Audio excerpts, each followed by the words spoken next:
Hello and welcome to CATSweek. I'm Annalise Poorman. Monroe County Commissioners Administrator Angela Purdy requested a positive recommendation to create new fleet and building manager and mechanic positions for the county. Purdy described the fleet and building manager role during the December 1st Personnel Administration Committee. This building and fleet manager person, they will need to understand not only our conditions regarding surplus of vehicles, but we, the commissioners, are also the owners of rural transit, federal grant purchased vans, and those cannot be disposed of in the same manner as how we handle our vehicles, and they have to be managed in a different manner. And so that will be helpful for me to have somebody who can make that more of their responsibility and making sure that we are compliant with the federal requirements for them. Purdy said the mechanic position would be responsible for maintenance and repair of the highway fleet. Budget Administrator Kim Schell said the manager position was not included in the 2021 budget. Purdy said the manager should be hired before the mechanic. Whether we have a mechanic or not, we need somebody who can manage our fleet, inventory, manage our preventative maintenance, as far as just saying, hey, you need to take your vehicle to so-and-so to get the oil changed or whatever. Yeah. We really need that particular person. I can see where there is more information that I could certainly provide you guys on regarding a mechanic and us actually servicing our own vehicles. But I cannot stress enough how much I need this other one. The committee continued the requests to their January 5th meeting. Jail Commander Sam Crow requested an amendment to the Provision of Health Care for Incarcerated Patients agreement during the December 2nd Monroe County Commissioners meeting. He said the amendment would increase mental health services. We're wanting to increase our mental health in the jail again.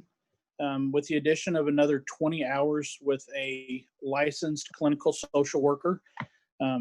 This would be filling in an evening time, 4 to 8, 5 to 9, something like that. So it would give us more coverage. Although we don't have the number of inmates that we had at this time last year, we are steadily increasing because of COVID. But also with that, we are seeing more people come in that have mental health issues that need to be able to talk to someone like a clinical social worker. We've had more suicide attempts this year. We've had more people that have been placed on medications already this year. So I think adding this extra 20 hours to the already existing contract with Advanced Correctional Health Care will benefit the inmates and the staff here at the Correctional Center. Community member Janet Arthur asked who would be hired for the position.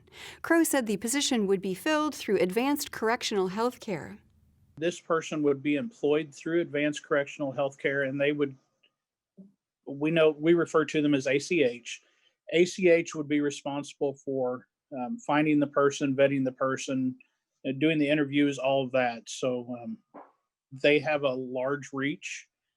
So I'm sure they would find someone that would be willing to work 20 hours a week here and possibly 20 hours a week in another county or another facility. Commissioner Julie Thomas said the amendment would cost approximately $62,000. The commissioners unanimously approved the amendment. And we'll have more CATSweek after this message.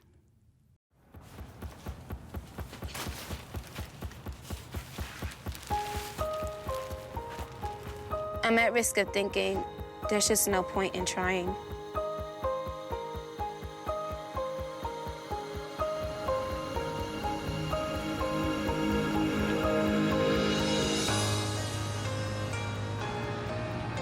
I'm at risk of looking in the mirror and hating what I see.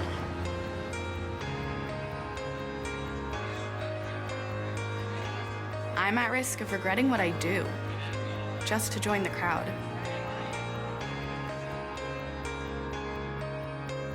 I'm at risk of being told not to tell.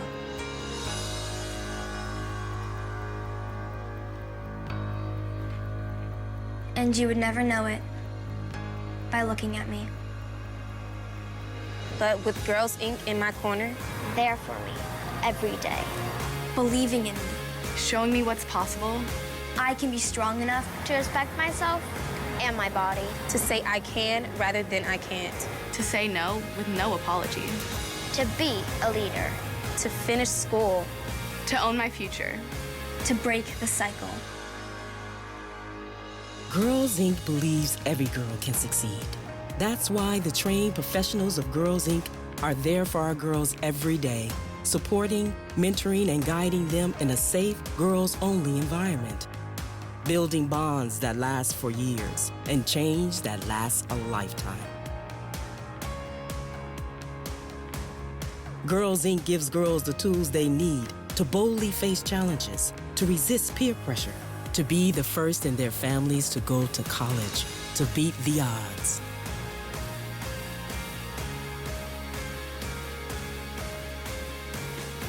With Girls Inc. in her corner, every girl can be healthy, confident, and resilient. She'll do more than dream about her potential. She'll reach it.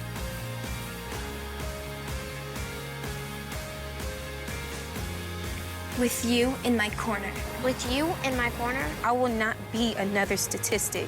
I will fight for myself. For my future. With you in my corner, I will win. Fuel her fire and she will change the world. Girls Inc. Inspiring all girls to be strong, smart, and bold.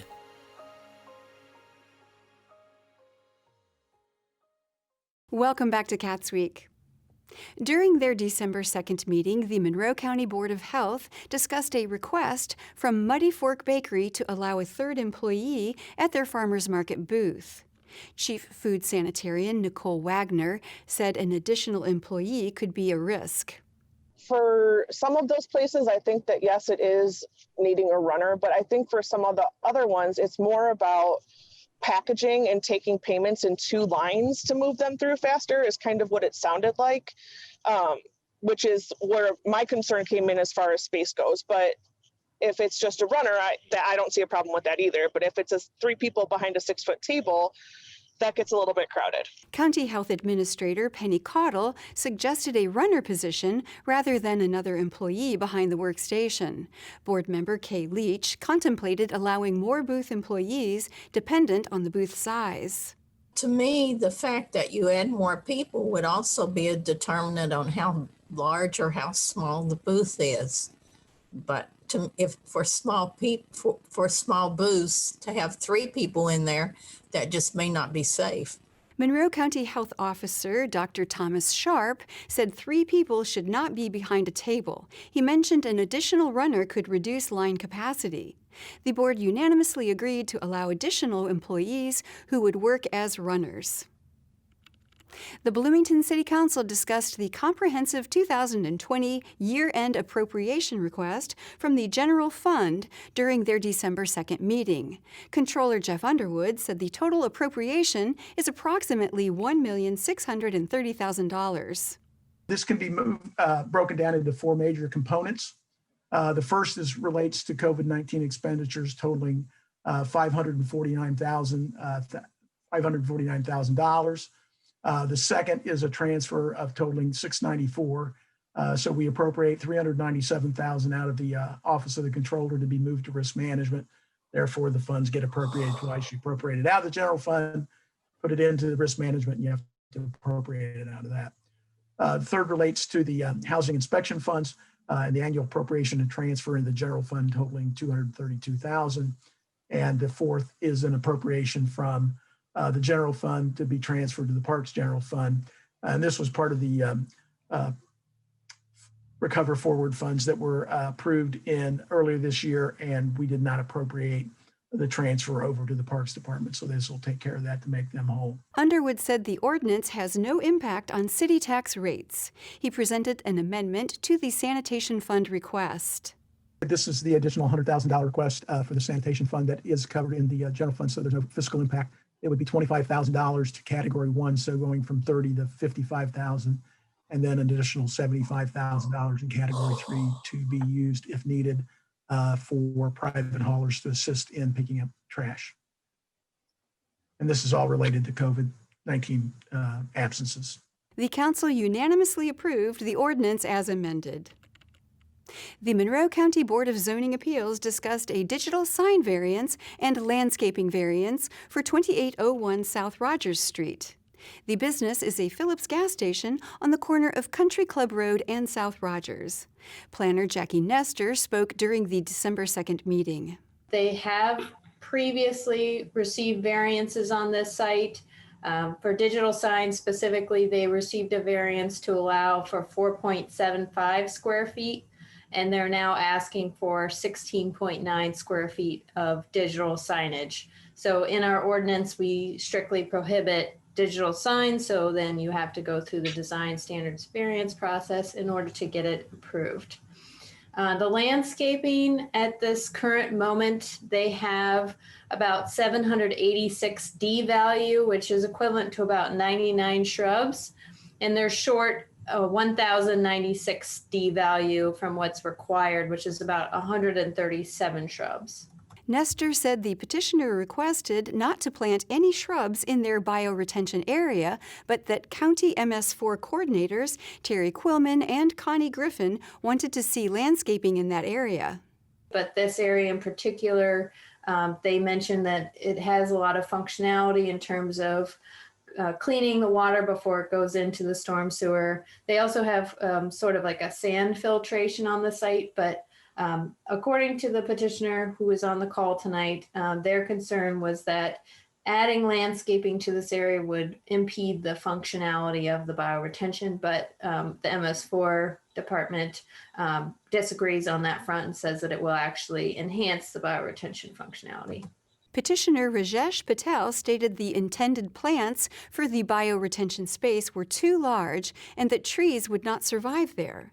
The board approved the proposed digital sign variance and the landscaping variance upon the condition that an MS4 coordinator-approved professional landscaping plan is created for the bioretention area.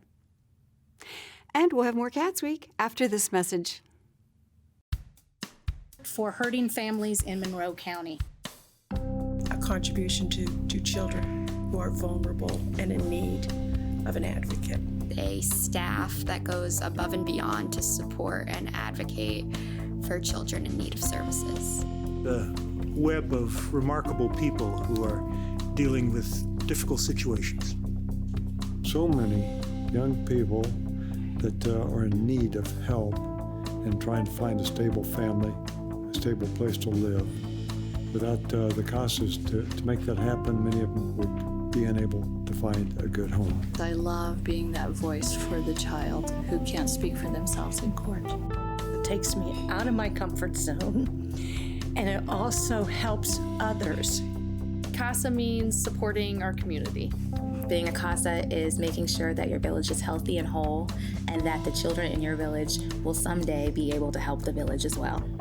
A child who doesn't have a voice, maybe in their family situation or a school situation, now has a voice that can advocate for them. I really enjoy working with children that are going through difficult times and letting them know that I care about their future. We are privileged with our charge of representing the best interest of children. And so therefore we can advocate for exactly what they need without restriction, focusing on their best interest. I want to repair the world one child at a time. Welcome back to CATSweek.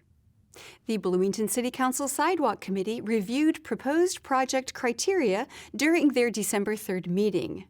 Administration Attorney Stephen Lucas listed the committee policies used to decide funding priority. These criteria include safety considerations, roadway classification for the amount of traffic, the level of pedestrian usage of a potential project, proximity to destination points, including schools, IU campus, important employment centers, linkages. So if there's a missing link in an otherwise complete network of sidewalks, and then an important one is the cost and feasibility of a given project that includes the design work, often right-of-way acquisition, and then construction. Planning Services Manager Beth Rosenbarger said collected sidewalk requests are ranked by importance based on the criteria. Lucas said that an overage policy allows the use of leftover funds from any given project to be determined by the committee chair. Rosenbarger said criteria could prioritize equity. But what we would want to propose is probably median income. This would all have to, or the criteria I'll say right now would probably have to be based on census block group. And so it's not necessarily just the street, but that's the finest grained I believe we can get for some of these. So the household median income would be one that I think would be important. Another could be race and looking at areas of town that have more people of color as a place to increase investment. We can also look at where car ownership is the lowest, or where households are the most housing cost burdened. So where housing cost is greater than 30% of household income. So not just income on its own. Committee member Dave Rollo said the pedestrian usage score is flawed and that dangerous situations discourage pedestrians from using certain areas. Existing usage is often flawed. People are not going to use something if it's dangerous, for instance. You're not going to cross a major, if I were to advocate for pedestrian crossing, and I've had this happen in the past, and someone says, well, no one uses that. Well, it's because it's dangerous. People don't use it. If it were present, people would use it. And I guess the only way to find out is, as council members, to meet with neighborhoods and determine that. Rollo said all sidewalk projects could not be completed with the current limited funds. The committee continued the meeting to Tuesday, December 15th. Ellettsville Plan Commission discussed the zoning code during their December 3rd meeting.